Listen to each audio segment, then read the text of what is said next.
حضرت جابر بن سمورہ رحمۃ اللہ علیہ فرماتے ہیں کہ امیر المؤمنین حضرت عمر رضی اللہ عنہ نے حضرت سعد بن ابی وقاص رضی اللہ عنہ سے کہا کہ آپ کے خلاف کوفہ والوں نے تمام ہی باتوں میں شکایت کی ہے، یہاں تک کہ نماز کی بھی شکایت کی ہے۔ انہوں نے کہا کہ میرا عمل تو یہ ہے کہ پہلی 2 رکعات میں قرأت لمبی کرتا ہوں اور دوسری 2 میں مختصر، جس طرح میں نبی کریم صلی اللہ علیہ وسلم کے پیچھے نماز پڑھا کرتا تھا، اس میں کسی قسم کی کمی نہیں کرتا۔ حضرت عمر رضی اللہ عنہ نے فرمایا کہ سچ کہتے ہو، تم سے امید بھی اسی کی ہے۔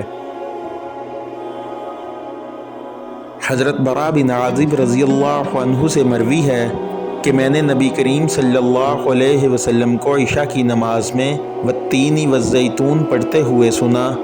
میں نے آپ صلی اللہ علیہ وسلم سے زیادہ اچھی آواز یا اچھی قرأت والا کسی کو نہیں پایا۔